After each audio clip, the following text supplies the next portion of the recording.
अस्सलाम वालेकुम दोस्तों आज के लेक्चर में भी हम फंक्शंस के बारे में पढ़ेंगे।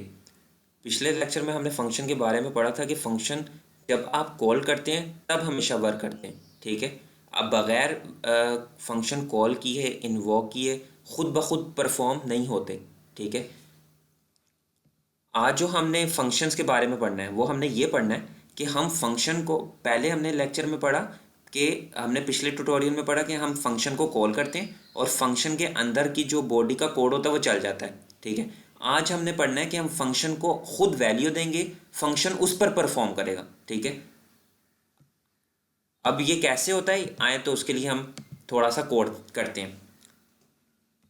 फंक्शन अपना खुद का बनाने के लिए हम क्या करते हैं, फंक्शन कीवर्ड का यूज़ करते हैं। और पिछले लेक्चर में हमने जो अपने फंक्शन का नाम रखा था वो क्या रखा था, एयर होस्टेस, ठीक है। और पैरेंथेसिस क्योंकि ये एक फंक्शन है, और कर्ली ब्रैकेट, इसके अंदर हम कोड लिखेंगे जो भी हमने लिखना है, ठीक है। और इसको कॉल, इस फंक्शन को कॉल करने के लिए क्या करते हैं, हम उस फंक्शन का नाम लिखते हैं एयर होस्टेस, ठीक है। यहाँ पे एयर होस्टेस और कॉल पैरेंथेसिस सेमीकोलन, ठीक है। अब इस फंक्शन है, ये एक फंक्शन है, मैंने अब इस फंक्शन को कुछ खुद प्रोवाइड करना है, फंक्शन उस पर वर्क करेगा, ठीक है। मिसाल के तौर पे मैंने यहाँ पे वैल्यू फंक्शन के अंदर सेट कर दी वाटर, ठीक है। मैं चाहता हूँ इस वाटर को मैं फंक्शन के अंदर प्रिंट करूँ, ठीक है। यानी कि मैं जब इसको कंट्रोल एस किया मैं इसको जाके क्रोम में रन करता हूँ, यहाँ पे मैं कहता हूँ कि मुझे लिखा हुआ नजर आए आई वॉन्ट वाटर, ठीक है। तो उसके लिए मैं क्या करूँगा कि ये वाटर जो है मैं चाह रहा हूँ कि फंक्शन के अंदर प्रिंट करवाऊँ, तो मैं क्या करूँगा,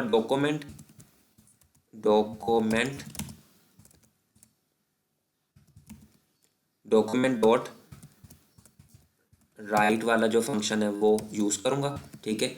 अब मैं यहाँ पे कोटेशन मार्क्स के अंदर लिख दूंगा आई वॉन्ट, एक तो अब दोस्तों तरीका है कि मैं यूं कर दूं आई वॉन्ट वाटर, ठीक है। ये तो आपको एज इट इज़ जैसी फंक्शन कॉल होगा वो नज़र तो आ जाएगा आपको, ठीक है ना। तो ये देखें आई वॉन्ट वाटर, लेकिन ये मैंने खुद वाटर नहीं प्रोवाइड किया, ये जो फंक्शन के अंदर मैंने एज इट इज़ लिख दिया ये वो वाटर नज़र आ रहा है आपको, यानी कि ये वाला वाटर नज़र नहीं आ रहा। मैं मिसाल के तो ये देखें कि जो मैंने कॉलिंग के अंदर फंक्शन वाटर लिखा है ये मैं हटा देता हूँ, ये देखें हटा दिया, कंट्रोल एस किया, अभी भी आपको आई वॉन्ट वाटर नजर आएगा। ये देखें मैंने रिफ्रेश किया, अभी भी नजर आ रहा है आई वॉन्ट वाटर, ठीक है। लेकिन अगर मैं यहाँ से वाटर हटा दूँ तो क्या होगा, ये देखें ए, यहाँ से मैं अगर वाटर मैंने हटा दिया, कंट्रोल एस किया, ठीक है ना, अब क्या सिर्फ नजर आएगा आई वॉन्ट, बस आई वॉन्ट, ठीक है। अब इधर मैं कर देता हूँ वाटर कॉलिंग के अंदर, ठीक है। अब ये वैल्यू मैंने किसी तरीके से फंक्शन के अंदर डाली है, यहाँ पे ए, इस जगह पे मैंने वाटर डालना है, लेकिन वो अब कैसे डाला जाए यही हमने आज समझना है, ठीक है। क्योंकि अभी मैं जाकर अगर इसको रिफ्रेश करता हूँ, देखें अभी भी आपको मैंने यहाँ पे कॉलिंग के अंदर भी जो है वैल्यू वाटर दी है, लेकिन वो उस फंक्शन के अंदर जा ही नहीं रही है, तो वो आपको वाटर इसलिए नज़र ही नहीं आ रहा है। देखिए मैंने दोबारा रिफ्रेश किया, आई वॉन्ट वाटर, अभी भी नहीं नज़र आ रहा, सिर्फ लिखा हुआ नज़र आ रहा है आई वॉन्ट, ठीक है ना। अब ये जो वाटर है यहाँ पे ये वाला, ये हमने यहाँ पे इस लाइन के अंदर सेव करना है। मैंने आपको पहले बोला था कि आज हमारा है कि हम फंक्शन को खुद वैल्यू देंगे, फंक्शन उस पर परफॉर्म करेगा, ठीक है ना। तो अब इस वाटर वैल्यू को जो मैंने कॉलिंग के अंदर दी है, जो मैंने वैल्यू कॉलिंग के अंदर दी है वाटर, इसको मैं इधर प्रिंट करना चाह रहा हूँ, ठीक है। अब इधर पहुंचाने के लिए मुझे फंक्शन के डोर का यूज़ करना पड़ेगा। फंक्शन के डोर से मुराद है ये पैरेंथेसिस, ये वाले ये पैरेंथेसिस, ठीक है। ये फंक्शन के अंदर डोर के तौर पे काम करते हैं, ठीक है। यानी कि जो भी चीज़ आपने फंक्शन के अंदर डाली है आपको इस डोर के अंदर से होके गुजरना पड़ेगा, इस डोर के अंदर से होके गुजरना पड़ेगा, इसको हम पैरेंथेसिस बोलते हैं। और जो चीज़ इसके अंदर पास करते हैं वो पैरामीटर्स होते हैं, ठीक है। यानी कि जो चीज़ भी इसके अंदर लिखी जाती है वो पैरामीटर्स कहलाते हैं, ठीक है। अब यहाँ पे हमें एक पैरामीटर सेट करना पड़ेगा, ठीक है। ये पैरामीटर आप समझ लें कि एक किस्म का वेरिएबल ही होता है, ठीक है। ये जो पैरामीटर होता है ये एक किस्म का वेरिएबल ही होता है, लेकिन इस वेरिएबल के साथ आपने वार नहीं लिखना, ठीक है ना। हमने तो पढ़ा था कि वेरिएबल के साथ हमेशा वार लिखना, लेकिन इस वेरिएबल के साथ आपने वार नहीं लिखना, ठीक है। और इसको फंक्शन की जुबान में हम अब पैरामीटर बोलेंगे, ठीक है। फंक्शन की ज़बान में हम इधर इसको पैरामीटर बोलेंगे। वो मैं पैरामीटर खुद से कुछ भी यहाँ पे लिख देता हूँ, जैसे मैं यहाँ पे लिख देता हूँ पैसेंजर, ठीक है।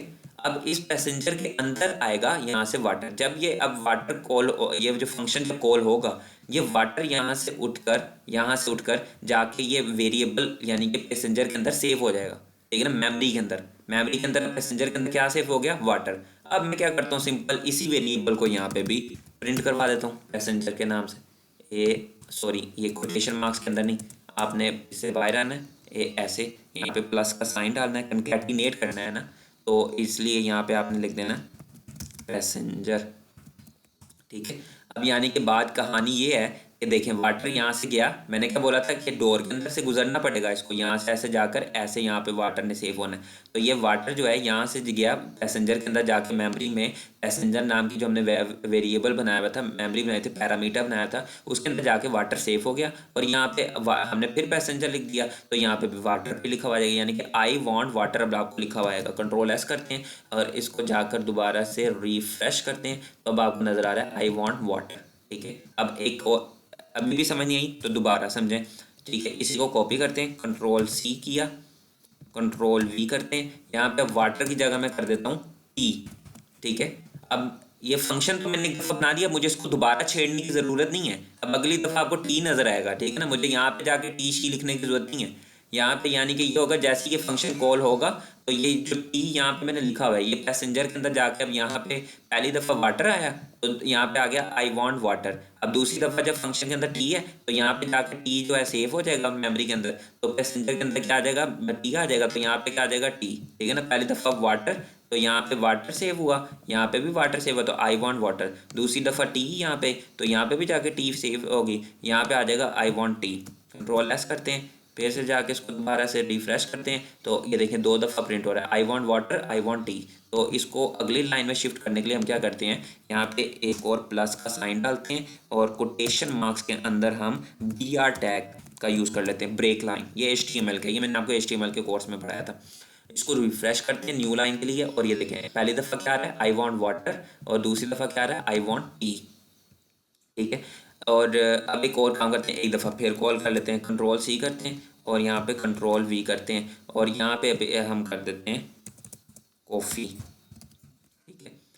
अब तीसरी दफ़ा क्या होगा कि पहली दफ़ा जो लाइन प्रिंट वाटर जाके पैसेंजर के अंदर सेव हो गया, यहाँ पे क्या आ गया आई वांट वाटर। दूसरी दफ़ा टी, यहाँ पे जाके टी सेव हो गई, तो यहाँ पे आई वांट टी। तीसरी दफ़ा क्या होगा कॉफ़ी, यहाँ पे जाके पैसेंजर वेरिएबल के अंदर पैरामीटर के अंदर कॉफ़ी सेव हो गए, यहाँ पे क्या आ जाएगा I want coffee. Control S करते हैं, इसको जाके रिफ्रेश करते हैं, I want water, I want tea, I want coffee. बिल्कुल उसी सिनेरियो को अपने दिमाग में ले आए। पैसेंजर 3 तरह के बैठे हुए हैं, एक एयर होस्टर को बुला के कहता है, कॉल करके कहता है, एक पैसेंजर जो है वो एयर होस्टर्स को कॉल करके कहता है कि मुझे वाटर चाहिए। दूसरी दफ़ा उसी एयर होस्टर्स को जो है कॉल करके एक बंदा कहता है कि मुझे टी चाहिए। फिर तीसरी दफ़ा फिर उसी एयर होस्टर्स को कॉल करके बंदा कहता है कि मुझे कॉफ़ी चाहिए। तो इस तरह से वो ये वर्क करेगा, ठीक है। आई होप कि आपको समझ आ गई होगी। नेक्स्ट लेक्चर में मिलते हैं। Thanks for watching.